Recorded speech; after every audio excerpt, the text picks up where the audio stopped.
Good evening, everyone, and welcome to COS at Home. I am your host, Jonathan Viaud. Thank you for joining us tonight. Once again, we have a very exciting program to bring you this evening.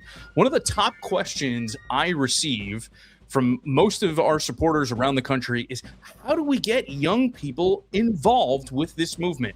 Well, tonight we've got some special young people to tell you about two amazing programs we have at Convention of States for our young people.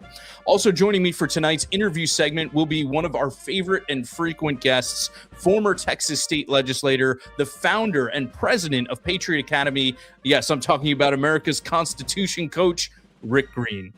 Now it's time for an introduction to Convention of States, and tonight we get to hear from supporters of ours in Mississippi, Derek and Paula. Over to you. The principles that the founding of this country is based upon. We're a constitutional republic. That is a government of the people, by the people, and for the people, and not the other way around, not having people for the government.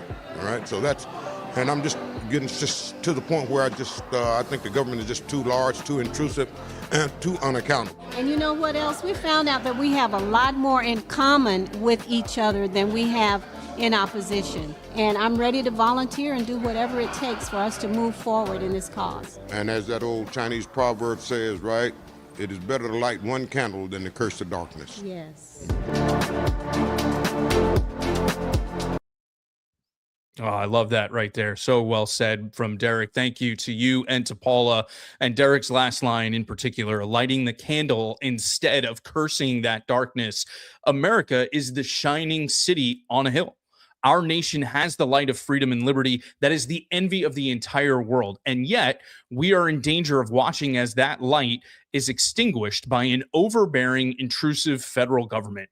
We simply cannot allow that to happen. And the best way to fight back is by encouraging our state legislators to pass the COS resolution, which calls for an Article 5 convention to impose fiscal restraints on the federal government, reduce the size and scope of the federal government, and place term limits on members of Congress and federal officials.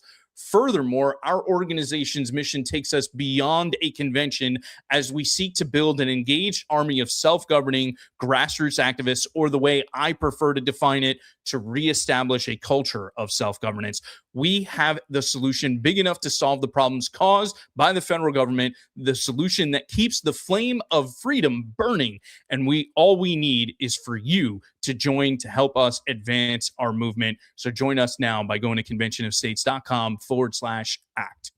Okay, now this is the part of the program where we typically pivot to our 5 for 5 segment, but tonight we want to share two amazing programs we have available here at Convention of States that involve our young people. And to talk about these two amazing programs, we have two amazing young people. Joining us tonight, we have Jack McPherson, our ELP Strategic Development Manager, and Esther Cook, our Leaders Launchpad Coordinator. Good evening to the both of you. Evening, Jonathan. Good to be here. Thanks. All right. So to start with, I'd love for each of you to answer the question that we get often, which is, how exactly do we reach and engage with the young people of America? Esther, chivalry is not dead here. So we're going to start with you, and then we'll go to Jack. Thank you so much. I'm honored. It's a great question. And I think one of the biggest things that I see in people of my generation, myself included, is really the desire to be involved in something meaningful, not just superficially scrolling social media. I think we can all kind of see through the veneer that that's not the life we want. And it can be easy to feel disconnected from everything that's going on in politics, that there's just a lot of old people in there, and it's not connected to what we care about. And so I think we're really trying to change that and show the younger generation, no, we actually need your voice in this fight for liberty for our country, and showing them here's a practical way you can get involved, and really developing them as leaders so that they're not just getting thrown into the fire. Jack? Yeah, I mean, I think that that Esther's absolutely right. They want to feel connected. And another great way you make them feel connected is, I mean, you do show them how important they are by giving them a real responsibility. And that's what we do at the Emerging Leaders Program. That's what Esther does and with her team over at Leaders Launchpad. How do you reach young people? Well, you entrust to them real responsibility, and you teach them along the way about how to responsibly handle those things that they're assigned, those tasks. And it's not menial tasks either, it's meaningful tasks. And along the way, you're teaching them not just, hey, here's how to do these things better. You're also teaching them how to be better people. So we also help to form their minds, yes, but their hearts. And that's another key part of the Leaders Launchpad and Emerging Leaders program, is the one-on-one mentorship. And so we get to sit across the table. I mean, it is virtual, our programs are remote, so it's a virtual table, if you will, but we get to have hours and hours and hours of one-on-one conversations with these young people and hear about their lives and their stories, and help clear obstacles out of their way to move from the person that they are to becoming the people that they ought to be. So it's a really beautiful work. And that's how you reach young people. You just be real with them and love on them, help them grow in their work and in their personal lives. So well said by both of you. And to me, I think one of the special things about these programs is the fact that we take the time to invest in the young people's character development, right? It's not just about, the nuts and bolts of grassroots activism or politics or anything, but actually investing in these young people and developing their character, focusing on virtue. It's just wonderful. So Jack, tell us a little bit more about exactly what the Emerging Leaders program is all about. Absolutely. I mean, I've been on kind of a road show with many of our grassroots volunteers and with our regional teams and state teams. So those of you who've maybe heard this diatribe from me, I appreciate it. Appreciate your patience with me. But the Emerging Leaders program is a 9-month academic year program where we teach college students, college-age students. You don't have to be in college to be it, but college-age range students. We teach them servant leadership. We teach them the Western heritage. We teach them about American constitutionalism and the American heritage. And then we take a look at some case studies and core criteria that you need to consider if you're going to be an American statesman. So we teach them the true criteria of an American statesman by the time that we're done. And it's all academic year long, and it's very academically heavy, but it's also one-on-one mentorship, professional development taking place that whole time. It's paid, it's remote. Additionally, this coming year, our program will be accredited, so students can opt in to receive 12 hours of college credit from our program. And as I said earlier, yeah, it's completely remote. Students from all around the country, from where they're at, can apply for that program.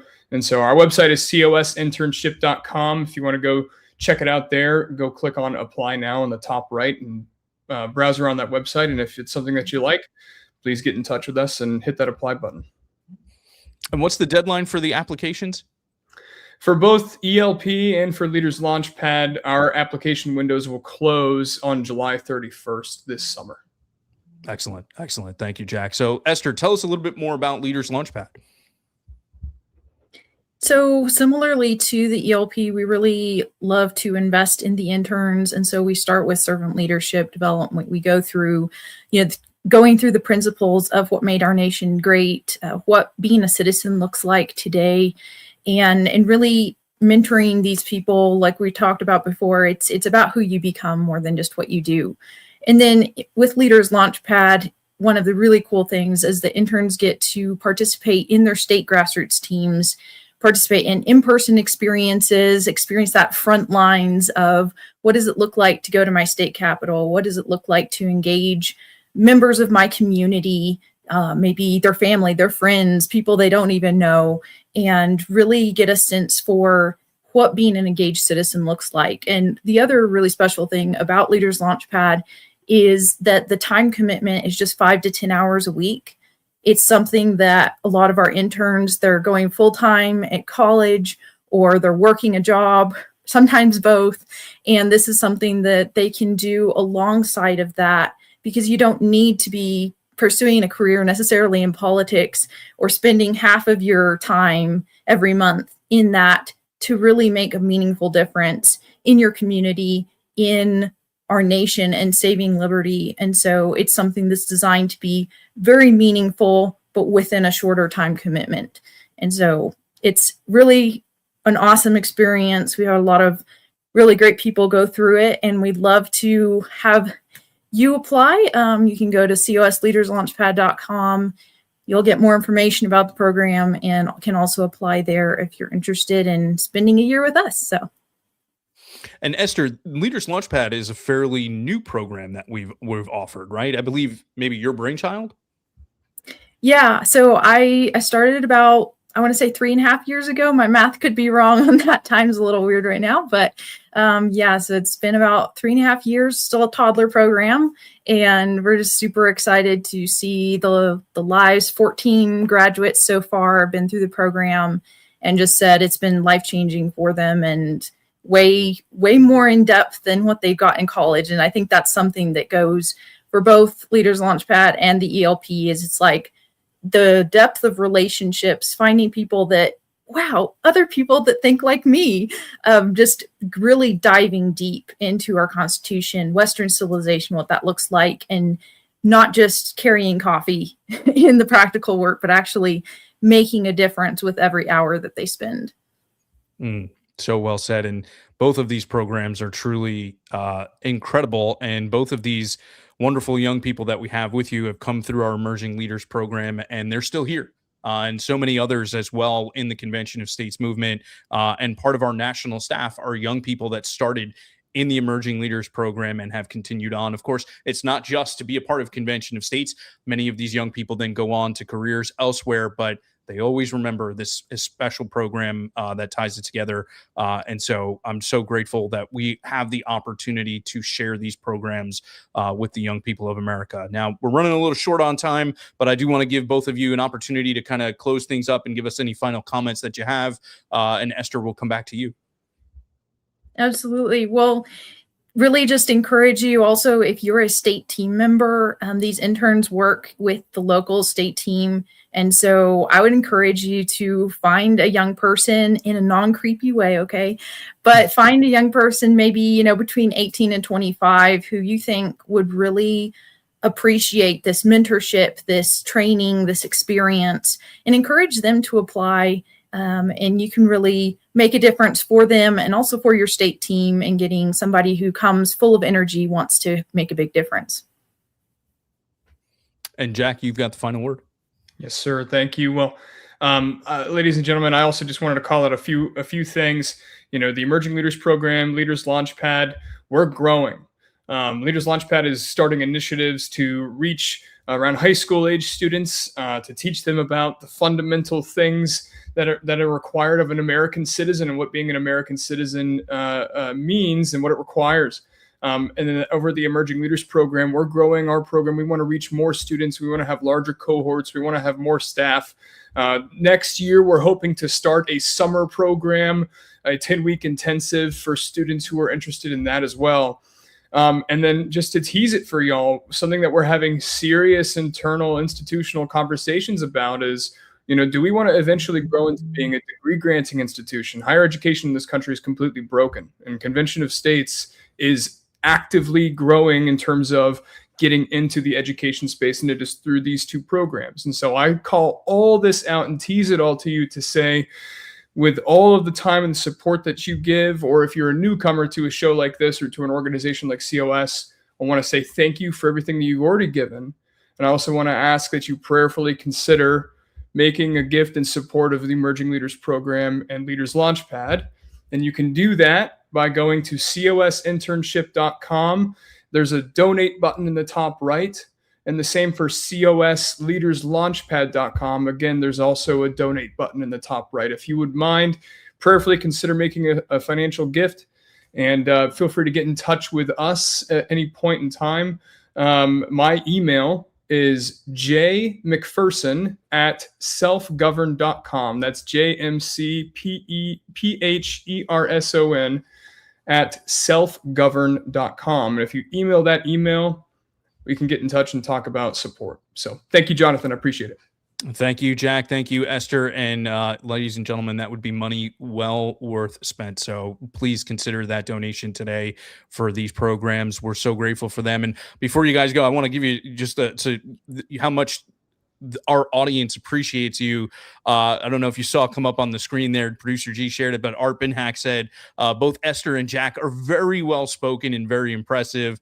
And Mike Defendahl said, not surprising because Esther is a rock star with COS Toastmasters. So you have fans out here in the COS family. So thank you both so much.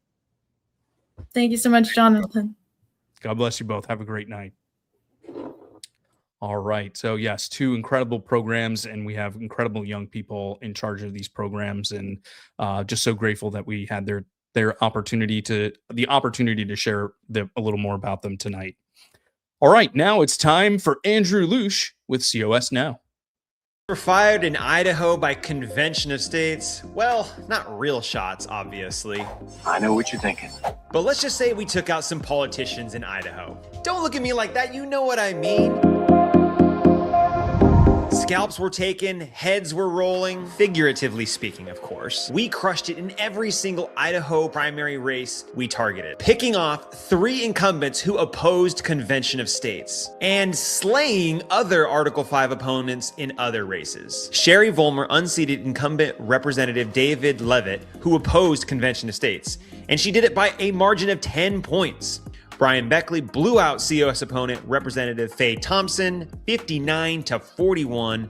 Senator Josh Cole, another COS opponent, was defeated by Casey Swenson in another decisive victory for Convention of States, a staggering 58-42. In a race for an open House seat, Kelly Walton defeated Greg Firk, a former state representative who opposes Convention of States. On his weekly battle cry, Convention of States President Mark Meckler had this to say. Our level of support just went up dramatically in Idaho, and we removed a bunch of our opponents. And I think we sent a message. We could have done a lot more, but we weren't looking for a bloodbath. We're looking for cooperation.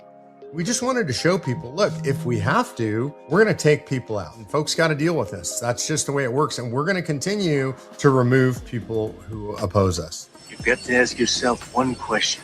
Do I feel lucky? Well, do you, punk? It may not have been a bloodbath, but the damage was certainly surgical. These 6 incredible victories put Idaho on the short list to become state number 21 to join the Convention of States Alliance. All right, switching over to Rhode Island. Last week, the Senate Judiciary Committee held a public hearing on Convention of States Action's Article 5 resolution. Here's COS volunteer Barbara Lardner. What do Senator Ted Cruz of Texas and Congressman Seth Magaziner of Rhode Island have in common? Both, on multiple occasions, have introduced amendments to the U.S. Constitution to impose term limits on members of Congress. But unfortunately, I believe it is all for show. I don't believe that Congress will limit its own power. We need an Article 5 Convention of the States to bring accountability back to government. On May 19th, the Louisiana team helped pass a bill entitled the Protection of Constitutional Liberties in Louisiana Act. HB 635 establishes new legal provisions within Louisiana law to counteract the influence of foreign adversaries and terrorist organizations. Go Team Louisiana, that's right. Mark Meckler continues to spread the word about Convention of States in the media, including on The Steve Gruber Show and Unclassified. All right, let me bring you Mark. Mark, you are on the tip of the spear on Article 5, a constitutional convention. Explain what that is, and do you believe there's a deep state that is resisting that or would fight that? I think they would. There's not only a deep state, it runs DC, and it runs it from administration to administration. I think Trump's doing the best job ever and the best job he can do of rooting this out, but it will self-heal as soon as Trump is gone. It will repair itself and it will live on unless we, the people, intervene to cut off its lifeblood. What's your timeline? I only got about a minute here. So what's your timeline to get to 34? Yeah, I think there's 2 paths. One is, I think, the natural timeline, 6 to 7 years. Trump has already come out in support. If the administration starts more actively supporting, I think we could get it done before Trump ends his presidency. I'm closing this episode out with more snapshots sent in by the Convention of States volunteers, including petition gathering in New Jersey, Idaho, and Florida. The Indiana team participated in a Memorial Day parade, and the New Jersey team turned out for their annual Capitol Day. Well, we emptied our clip for this episode, so I gotta reload. Until next time, this is Andrew Lusch.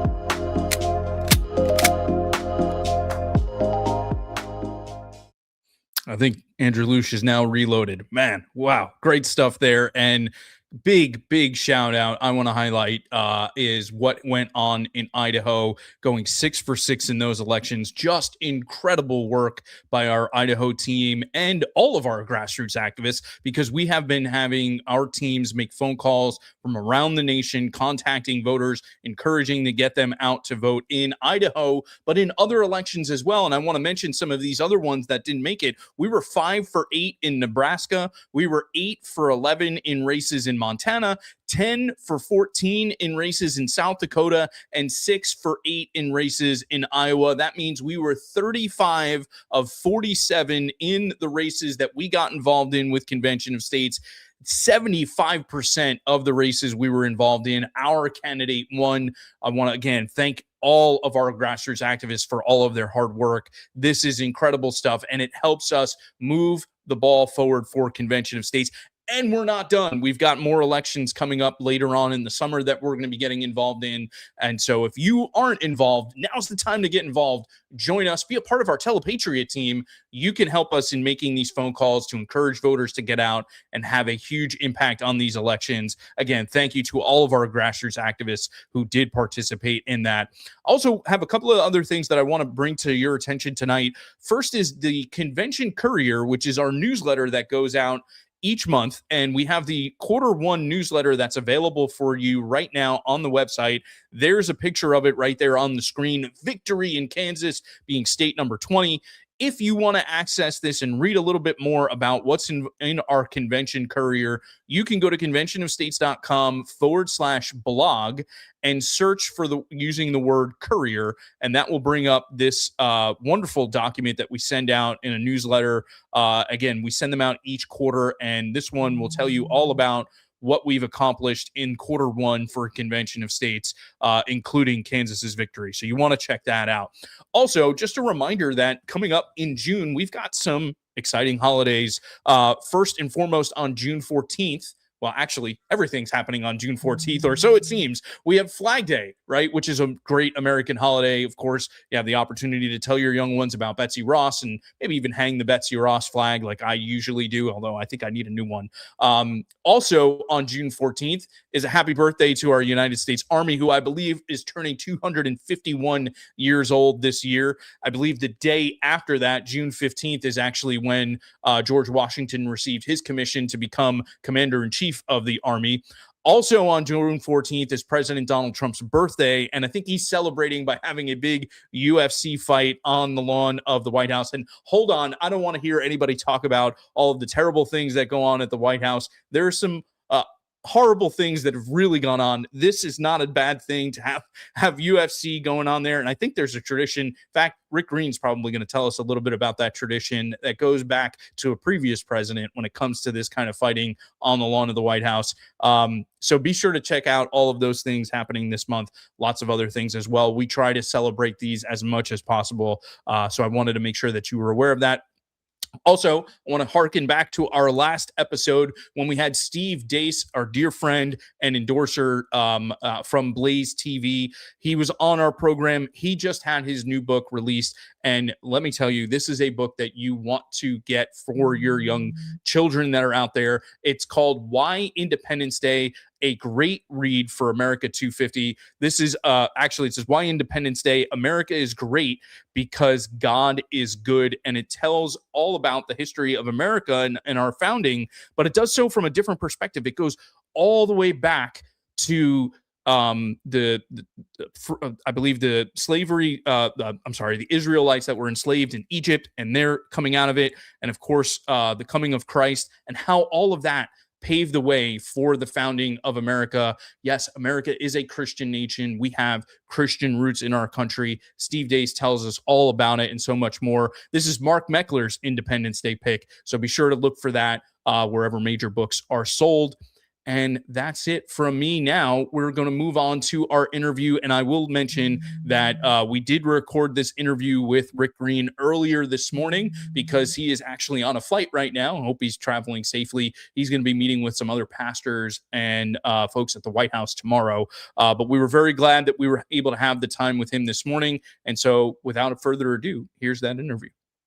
I have the great pleasure of welcoming back to the program former Texas state legislator, the founder and president of Patriot Academy, America's Constitution coach, the Honorable Rick Green. Rick, how are you doing today, sir?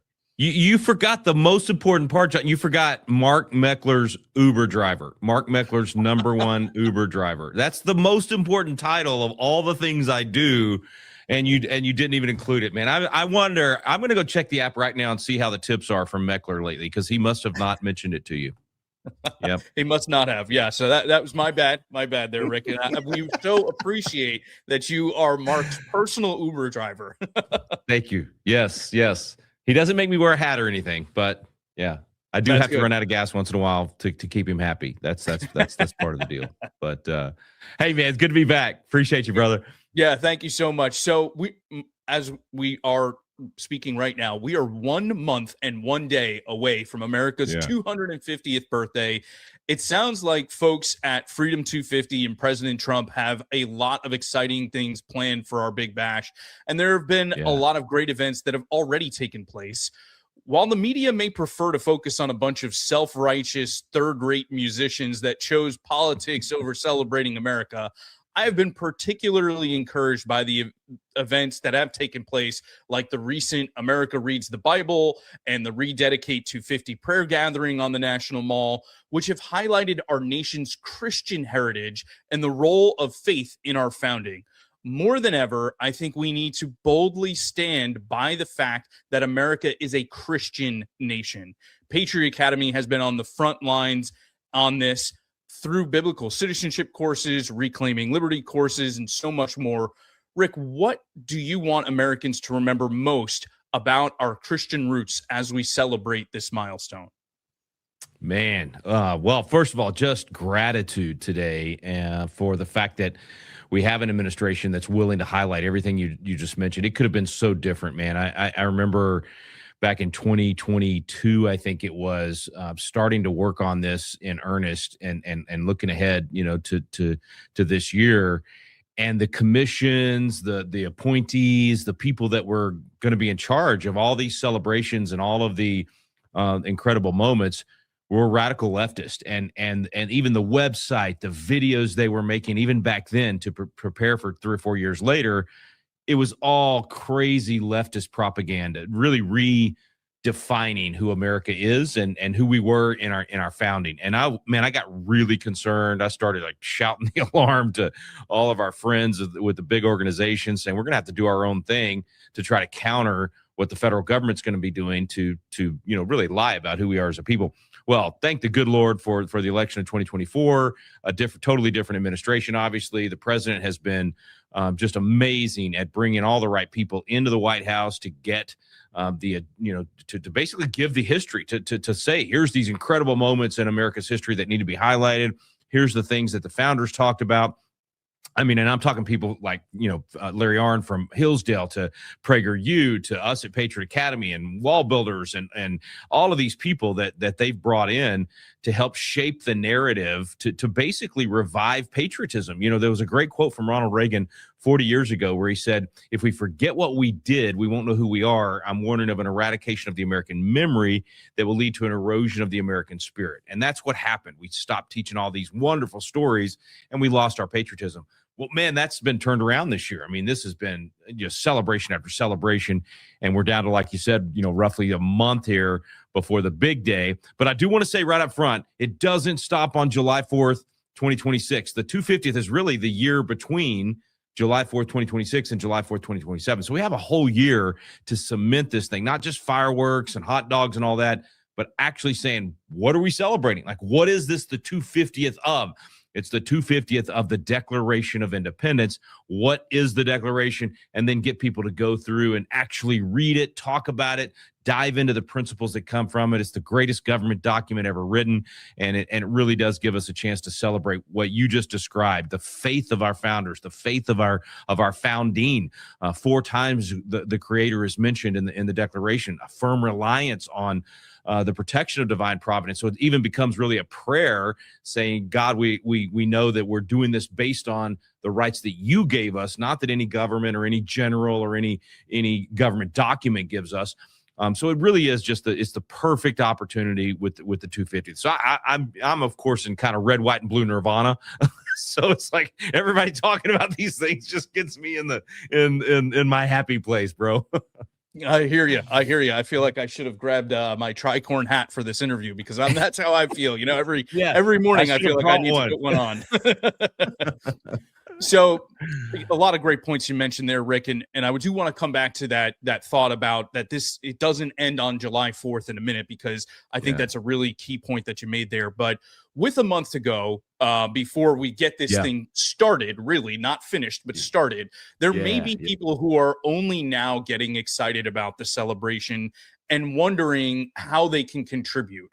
What would you recommend members in our audience do to prepare to celebrate America's 250 in a way that would truly honor our founders?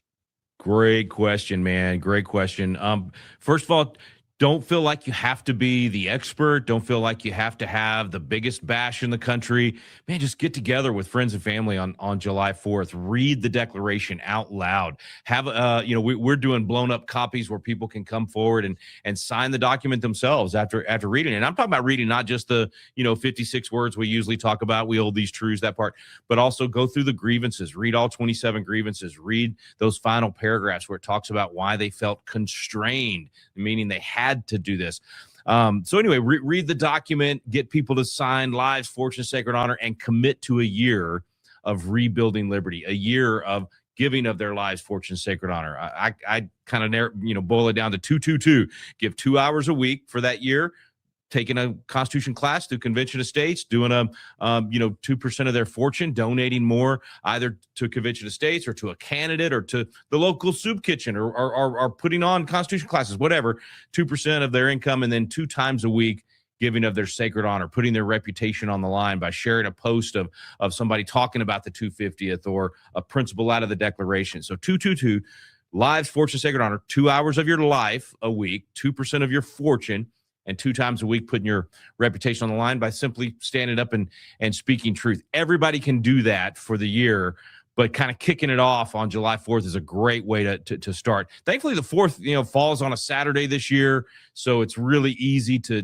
get people out on a Saturday. There's probably something going on in your community, wherever you are in the country, either at your church or at the county courthouse or whatever. But if not, if you haven't heard of anything being put together, man, just tell everybody, come over. Let's have a barbecue.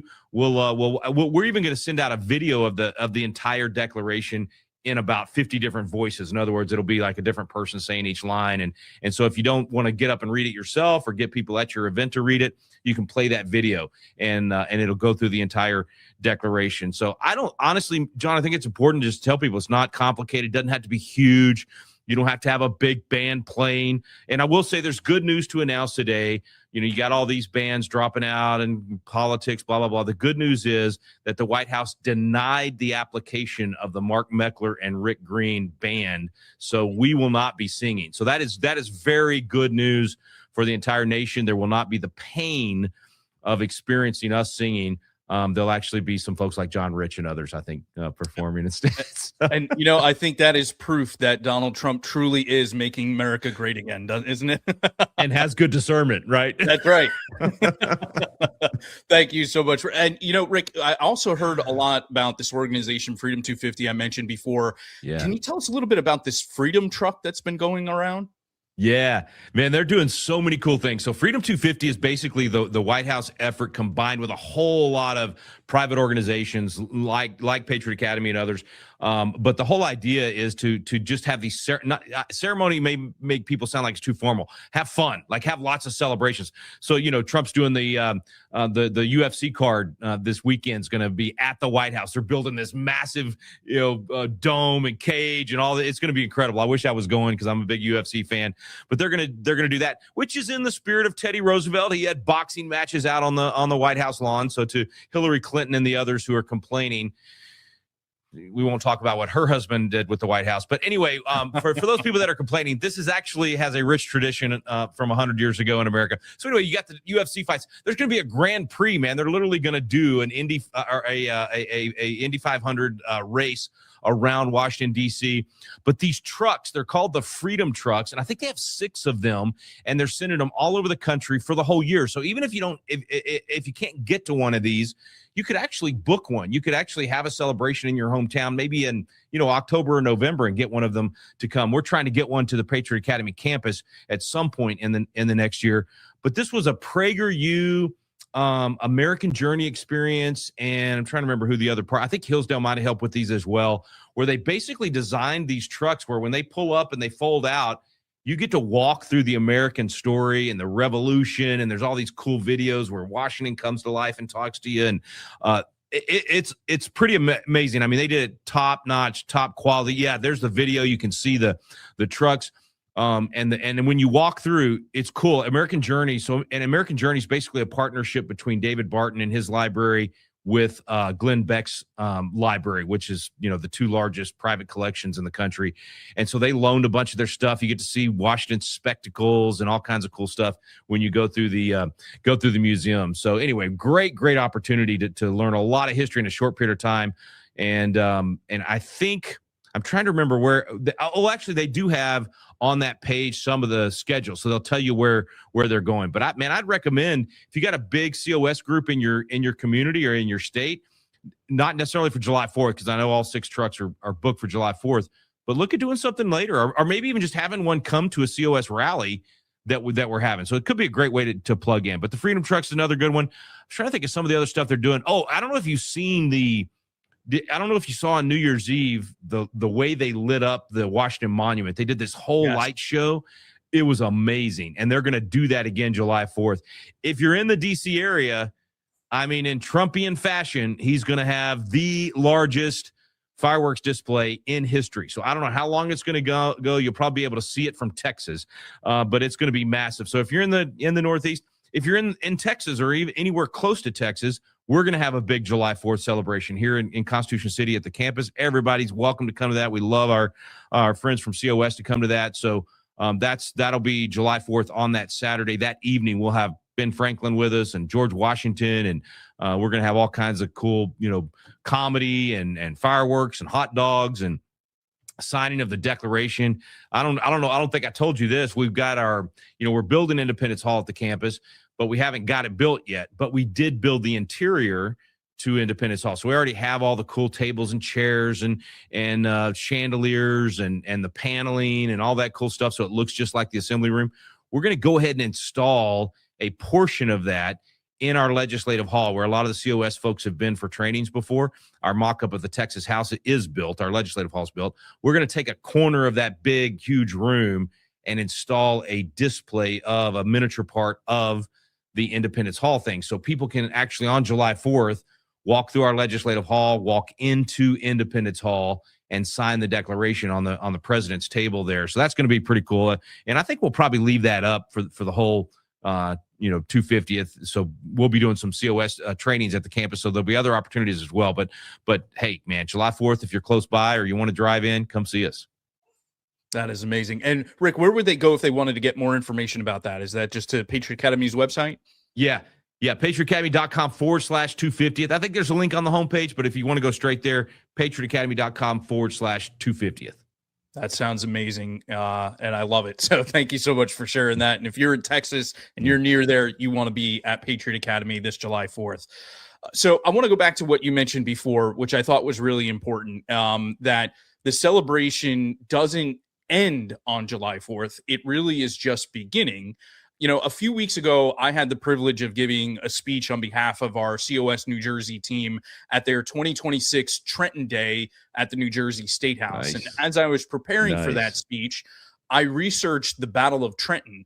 And there were 2 things in particular that struck me about that miraculous victory. One was that this battle was a clear example of the protection of divine providence that our founders asked for in the Declaration of Independence. Because only 2 American soldiers died, and they died on the march to Trenton. None died during the actual battle. And then the second thing that struck me was the courage and gallantry of the soldiers under Washington's command at that time. After months of defeat, after watching thousands of their fellow soldiers leave and go home, these tired, beleaguered men crossed the Delaware in the dead of night during bitter cold and severe weather, including rain, sleet, snow, ice. And then they went on to win a major victory in the War for Independence.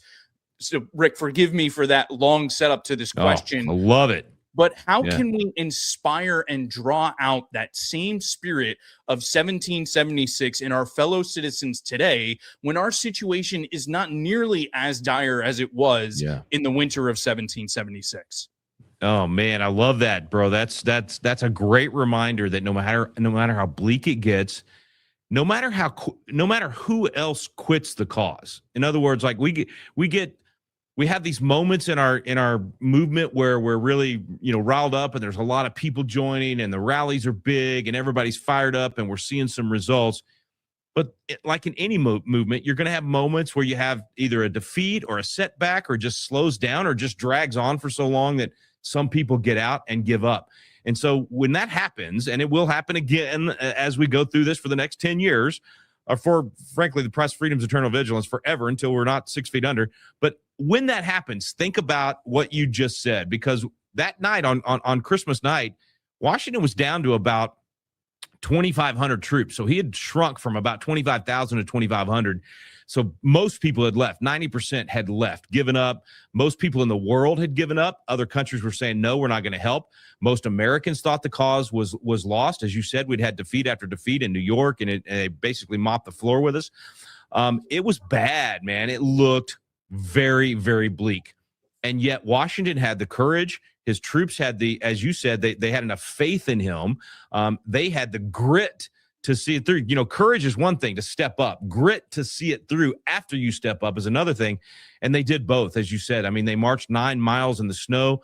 They said that most of these guys didn't even have, boots. They were wrapping their feet in burlap. You could follow them by the blood in the snow. It was tough, man. And even crossing in a snowstorm, it was ugly, ugly, ugly. And the password that night on the other side of the Delaware was victory or death. That was their mindset. Victory or death, marching in the snow without shoes, 9 miles to defeat the very professional soldiers that had just, tore you apart just a couple of months before, weeks before. I mean, and you think about the Hessian soldiers, that's like the Navy SEALs of that day. These were professional soldiers, way better trained than our guys. So it was an incredible moment. It turned the entire revolution. He went up to 15,000 troops within just a few weeks as a result of that, as word got out. It was a big, big deal. And I think it is something for us to learn from and to recognize. There's going to be some in our movement that have that staying power, man. They've got the grit and they're just the steady, they've got the steadfastness to see it through even in the tough times. We need them desperately. There's going to be some that leave and hopefully come back, but even if they don't, we find other troops that are willing. And we've certainly seen that in our movement, both with COS, with restoring the Constitution itself, where people have come and gone. That's okay. It's okay. There's seasons for everybody. We need the people that are going to be the steadfast troops that stay in it for the long haul. And I'm so thankful for the people in COS that have done that, for the people with Patriot Academy that have done that. But I just think we're at a great moment where this is kind of the swelling back up. The 250th is a chance to really remind people why we're doing what we're doing, why we're saving the Constitution, why a constitutional republic is worth defending. And the Declaration gives us that. So use the 250th to get people to study those principles and then really hone in on that line that when any form of government becomes destructive of these ends, it is the right of the people to alter or abolish it. And that's what we do. Anytime we get involved in civics and involved in our government, we're altering or abolishing. We're altering it back to the way it was designed to be. We're abolishing departments that are no longer useful or were never constitutional in the first place. That's really what COS is all about, is we recognize that our government has become destructive of these ends. Truth, life, liberty, pursuit of happiness, consent of the governed, all the things Jefferson listed before that line are the things that government has in fact become destructive of. So we're doing our job as citizens. We're getting involved, altering or abolishing it, getting it back in its lane so it can be a blessing. And so we can have another 250 years, should the Lord tarry, that we'd have another 250 years of freedom in our country. That's what this is all about. Amen to that. And, as you're talking about these words, courage, grit, steadfastness, I'm just imagining what this spirit of 1776 looks like And man, if there were people in our country that are in desperate need of that type of spirit of 1776, it would be the members of our United States Congress, particularly the United States Senate. Their continued intransigence toward the will of the people, such as their refusal to pass the Save America Act, has started to cost them. Your state of Texas just sent Senator John Cornyn off to retirement as Attorney General. Ken Paxton, a COS supporter, I should add, defeated him in the Republican primary last week. So, Rick, do you think this is the start of a movement to unseat these entrenched DC elites, or is this just a one-off victory that happened there in Texas? No, I think this spirit is all over the country right now. And of course we saw Cassidy get defeated. I think there's been 4 defeated so far, and it wasn't close. I mean, Paxton won by over 20 points. A lot of people are giving all the credit to Trump. It was not the Trump endorsement that won this race for Paxton. That helped. I mean, I do think it speaks well, but Paxton was already surging way ahead. This is, we've been trying to get rid of Cornyn for decades. I actually started a draft David Barton for U.S. Senate campaign in 2014 and tried to get Barton to run against him. He almost did it, and I think we might have beat him back then, but he had so much money. This was the first time the money didn't matter. Well over $100 million that Cornyn spent that should have been spent in other Senate races to help shore up the Senate. But, these are selfish politicians, like you said, in the swamp that have this DC mentality. It's about them. It's not about the movement. It's not about the cause. And I think what Paxton showed right after the first round on March 3rd, when it became a runoff and they were the top 2 vote getters, he showed that it was about the cause when he said, either if you'll pass the SAVE Act, I'll get out of the race. That's more important than me going to Washington, D.C. It's the most important piece of legislation that could be passed. And he threw down the gauntlet. And I told him, I saw him a couple of weeks after that, and I said, Ken, that was the most brilliant political move I've ever seen in my life. It totally changed the whole race. It kept Trump from endorsing Cornyn, which we all know Trump's terrible at endorsements and often endorses the rhino that happens to still be in office. And I think that was what was about to happen. And so when Paxton said, hey, I'll fall on my sword, I'll get out of the race if you pass this most important piece of legislation because the country's more important than I am. And then, of course, Cornyn could not get it passed or refused to get it passed because Cornyn was great at talking, like most swamp creatures, talk a good game out front, run the ads, but then behind the scenes, cut us off at the knees and not do the things that need to be done. Well, it started, Ken just kept gaining momentum after that.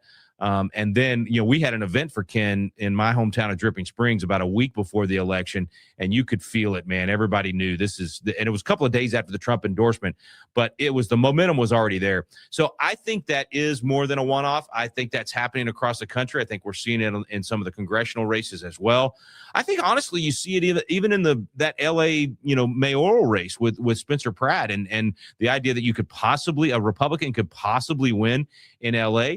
I don't know if he will. November is going to be a different ball game than this runoff was, but just the energy and the people that got involved and the people from the middle that came to the Republican. I do think it's a movement, and it's a long game. You know this. Most of the people that are watching know this. This is a long game, and it's not going to be an overnight success. But Trump has laid the groundwork for the disruptors to be able to win. And so I'm thankful. I think Paxton will be a champion for our issues in Washington, D.C. I think, honestly, man, election night, I've never had an election where everybody I endorsed won. I mean, usually it's at best 50-50 or one or two of my guys will win. But last Tuesday in Texas, man, all the statewide candidates I endorsed won. All of our local candidates won.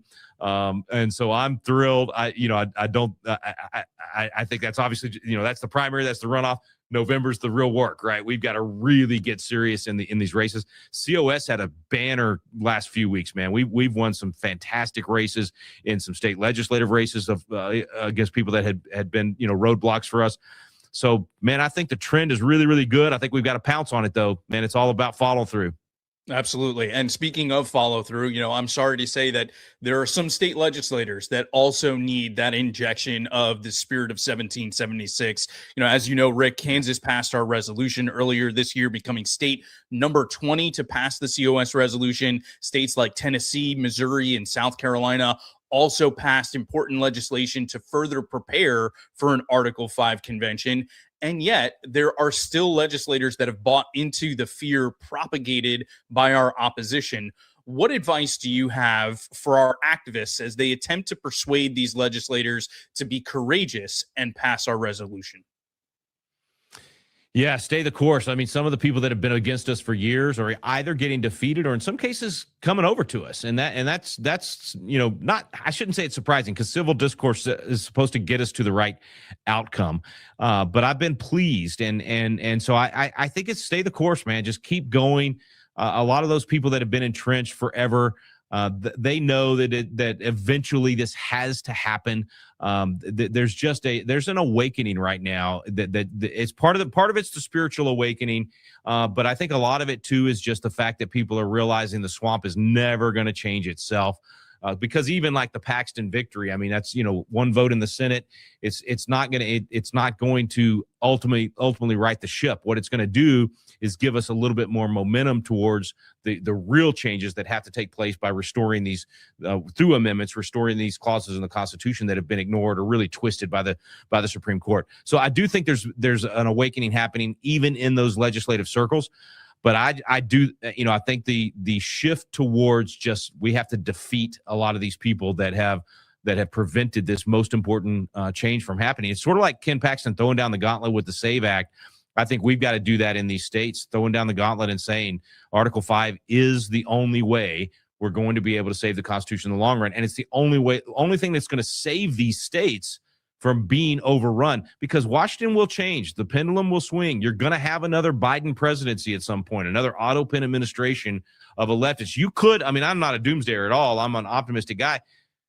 John, we could end up with a Gavin Newsom as president. You could end up with an AOC as vice president and potentially president in the future. People need to realize that the country has done crazy things like that and very well could swing back that direction.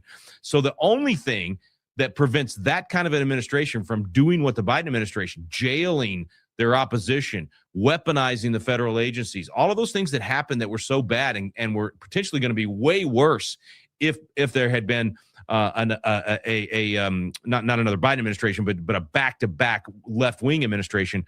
The only thing that stops that is a convention. We have to have a convention and put them back in their jurisdictional box to give states the autonomy and the jurisdictional authority to prevent that from happening. So that part, I think, is what is starting to break through to the general public. Is we don't want to go through that again. And as you know, we've got some of our friends in the middle or even on the left that are finally going, you know what? I don't want Clarence Thomas telling me what to do. I don't want Donald Trump telling me what to do. And we're like, we don't want them telling you what to do either. So how about getting some autonomy for your state by supporting a convention of states? So we might have some strange bedfellows before this is over.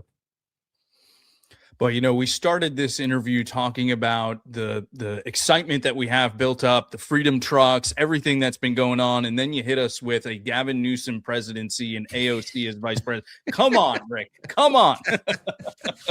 But no, but what you're talking about is so true. And that's why, honestly, when I look at some of these elections, particularly the presidential election, I think because there is so much power that has been put into the federal government, which is not how this system was designed. That was not the purpose of it. Right.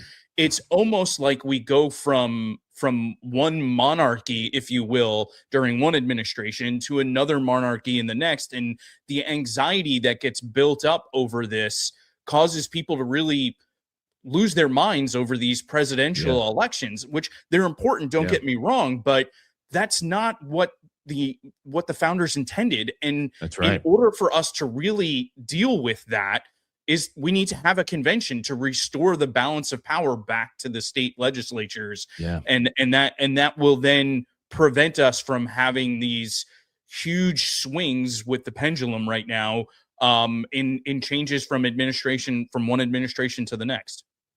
Yeah, man. Those people today that say, can't we just all get along, or why do we have to always be fighting so much, and what can bring people together? I mean, this is the solution for that. This is what gets us off of each other's throats. And the boot on the neck of both sides feel that way. I mean, the left feels that way when we're pushing our policies and getting things done that we want to get done. We feel that way when they're in charge and they're doing. The solution is to let the states live and act and pass laws according to the dictates of their conscience and the way that they want to live. get the federal government out of it, and let people vote with their feet and move to the states that reflect their values. And then we, the few things that the Constitution says that we're united on as a nation aren't even the most controversial things. And even if they are, they're not the things that would split us and cause people to have, like you said, the tension and just the stress. And this is a beautiful solution to keeping America together, but letting Americans live the way that they want to live. And I don't think there's any other way to avoid civil war. I know that sounds maybe shocking to some people, but this is the solution to keeping us from splitting as a nation. Otherwise, that hatred and that constant conflict and people feeling like it's all on the line. The rhetoric from Joe Biden of, threatening the very foundation of the country and all those kind of things. Honestly, we say the same thing sometimes. So to prevent that from happening, you've got to have federalism. You nailed it. It's what the founders designed. True federalism lets the states decide on most every issue. There's only a handful of things that the federal government decides, and then you can vote with your feet. And if a state goes off the rails and has horrible economic outcomes, they learn from it. But right now they don't learn from it because we bail them out with the federal government. We need to let the marketplace of ideas happen and let bad ideas come to the forefront and let them test them out in some states. Let that be a laboratory of freedom, and then let good ideas be used in some states. And when you see those companies flocking and people flocking to Florida and Texas and Tennessee, then you should start going, what are they doing that we should be doing so that we can get that? I mean, even New York's governor and let's see, who was it? I think it was Minneapolis, or it was Seattle's mayor that had initially said horrible things about a Starbucks of all people, and gone out to these rallies and said we're going to boycott Starbucks when the left is boycotting Starbucks. Things are weird. And she had to walk all that back because she's like, wait a minute, we're going to lose the very people that are paying the taxes. So that's a long, long way of saying you want more peace, you want more harmony in America, you got to do an Article 5 convention so that the states can govern the way they want to govern, and people can live among people that share their values, and we'll all be better off, left and right. Last question I have for you, Rick. I saw recently that a number of conservative and Christian speakers, authors, and podcasters were led on a tour of the United States Capitol by Speaker of the House, Mike Johnson. As they came to the spot where John Quincy Adams had a stroke on the House floor, Speaker Johnson shared with them the story about John Quincy, the hellhound of abolition. And for those in our audience who may be unaware of this story, John Quincy Adams is the only president to leave the office of the presidency and be elected to serve in Congress. And he primarily did this to fight for the abolition of slavery. He was so determined to rid America of the scourge of slavery, he would frustrate his colleagues because he would be constantly bringing it up, even though all of his motions were ultimately failed. He still kept going back to that same well. When asked why he persisted against all odds, John Quincy Adams said, "Duty is ours. The results belong to God." To me, that is a very liberating concept, because all we need to do is focus on our duty, and the Lord will handle everything else. So, Rick, with America's 250th drawing near, how do we, as COS and Patriot Academy supporters, do our duty today, grounded in faith, history, and courage, so that God may not only bless this nation with survival, but allow us to thrive again?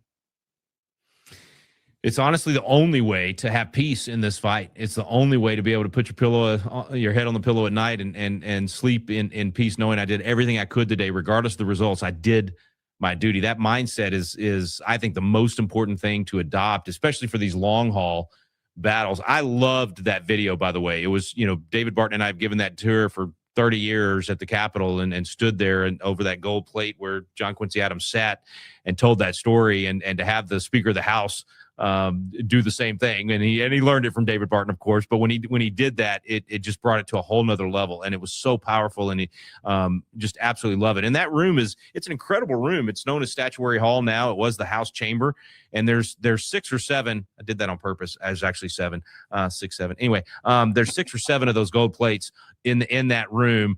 And you're right. John Quincy is the only one that was president first and then served. The other 6 are presidents that served in that House chamber and then went on to be president. And the cool thing is he sat there, that spot where he sat. It's a perfectly parabolic room. And so the exact opposite side of the room, if you stand in those two spots, you can hear each other with just a whisper because of the way that the audio works in there. But the leader of the pro-slavery forces sat in the opposite spot. And John Quincy Adams knew that. And so he would literally, when his guys would come around, just a handful of them that were, the really working to get rid of slavery, and they would strategize, he'd say, let's get up and go over to this other area so that the other side couldn't hear him. When the other side would gather around their leader's desk and strategize, he would just put his head on his desk and they would look over and say, oh, the old man's asleep. And he was actually listening to everything about their strategy. So I love John Quincy Adams and all the things that happened in that room. The end of the story, though, is he never got to see, slavery end. He did, as Mike Johnson explains in that video, he had a stroke right there on the spot, and he died 3 days later in the speaker's office. That's right there off the floor. Used to be the speaker's office, but that was 17 years, by the way, 17 years that he fought to end slavery. And when that reporter came to him and asked him that question, and he gave that line, duty is ours, results are God's, it was about 13 years into the battle. So he still fought for another 4 years after that, dies in Congress without any of the victories. But this young kid came and served in that last term of John Quincy Adams, is really just for the last few months of that term, and was mentored by John Quincy Adams, such to the extent that he was a pallbearer at John Quincy Adams' funeral. This kid in his 30s doesn't get reelected and ends up running for about 5 different offices, all of which he loses. He doesn't win another election for almost 15 years, but when he does win an election, it's president of the United States. His gold plate is in that room as well, and of course, it's Abraham Lincoln, and he implemented the same things that he had learned from John Quincy Adams. So I think it's the perfect story to close with, because in the 250th, you don't know who you might be modeling the principles of liberty for, or modeling the John Quincy Adams duty is ours, results are God's mindset and joy and steadfastness and grit to see this thing through, are modeling leadership skills for. Someone's watching you as you fight for COS. Someone is watching your tenacity and your just willingness to stay in the fight, and they're learning from that. And you may not see COS pass in your state during your fight. It may not, but somebody's watching you that is going to get it done. I may not get to see some of the constitutional amendments that I want in the Constitution passed before something happens to me. I don't know. Lord may take me tomorrow. But I know that there are young people watching me right now and learning from me that will carry the torch forward. It's the same for everybody watching this tonight. There's somebody watching you. There's a Lincoln watching you as the John Quincy Adams. So keep that positive attitude. Keep that attitude that God's in charge. Keep that peace. Keep that joy that you can only have when you know that James, talks about it. Count it all joy when you experience various trials, because God's using it to make us perfect and complete. So keep that attitude. I think that's a great way to do the 250th. Duty is ours. So let's do our duty during the 250th. Let's celebrate, but let's study. Let's go deep into the Declaration of Independence. Let's learn the principles, and let's raise civic literacy during the 250th. I believe as a result of that, we'll get Convention of States passed. We'll have the convention. We'll save our Constitution and save our republic. And then I'd kind of like to have a convention every 2 or 3 years after that. But let's get the first one. Amen. Amen. Rick, it is such an honor to stand shoulder to shoulder with you and Patriot Academy in this fight for our liberty. Thank you for everything that you do for us, and God bless you, sir. Man, God bless you. Y'all keep it up, and we'll see you soon. All right. You take care. Well, that was a bit of a long interview, but I think it was well worth it. Rick Green has just been such a tremendous supporter of Convention of States, and it's an honor whenever we have the opportunity to sit down and talk with him. And he's just a great guest to have. Before we move on, I did also want to give a shout out to our Texas team. They have they're going to have a huge presence next week at the GOP convention there in the state of Texas, which is a massive event. It is the largest state Republican convention in the nation.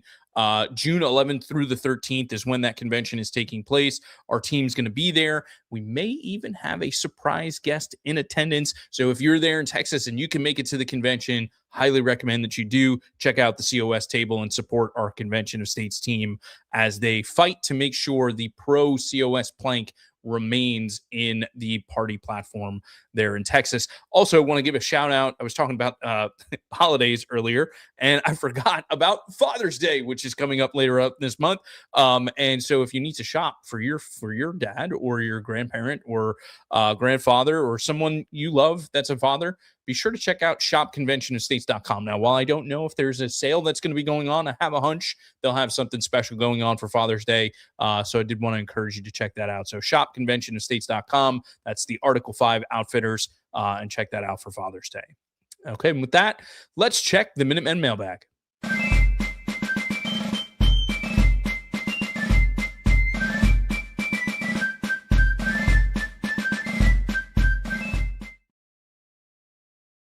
Right, so tonight we had another good question, I think, that we put out there. It was very timely because at the time that we put this question out after the last call, this was something that was still in the news. And frankly, it's something that may not be in the news right now, but it's something that's always on the back of our minds.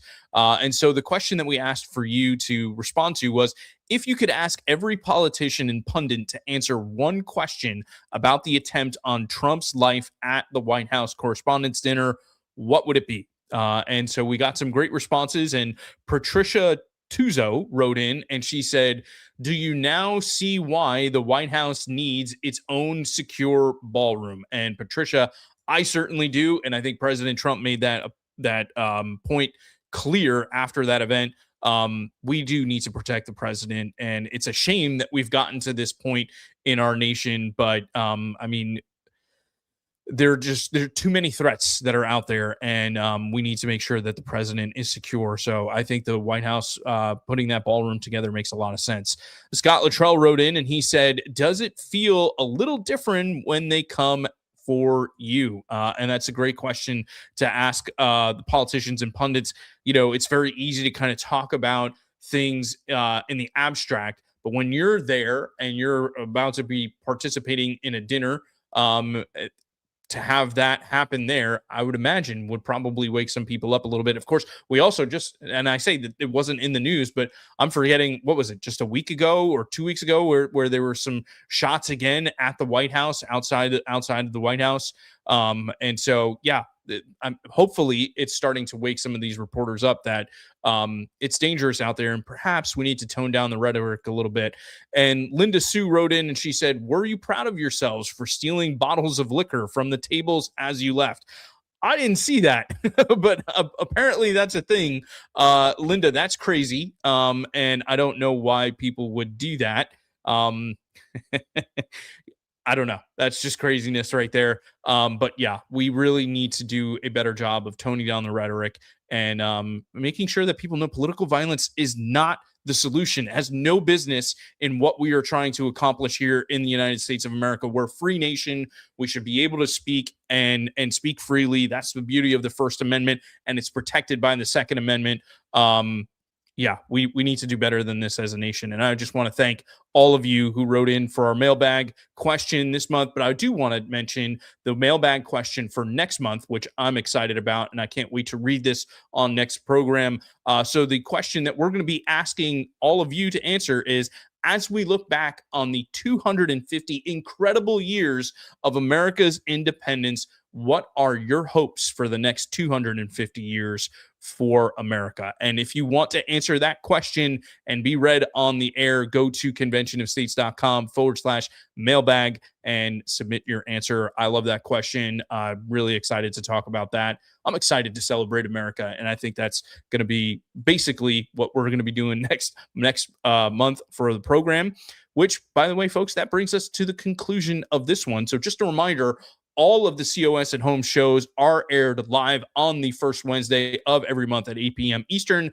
And the next show is going to be on Wednesday, July 1st at 8 p.m. Eastern. And my guest will be nationally known speaker, best-selling author and historian, former U.S. congressional candidate, and president of American Minute, Inc., and that is William J. Federer. I'm really looking forward to this interview. If you've never had the opportunity to hear from Mr. Federer or perhaps read one of his books, he has an encyclopedic knowledge of American history, and I think this is going to be an amazing program right before America's 250th birthday. So be sure to join us Wednesday, July 1st for that conversation. You will not want to miss it.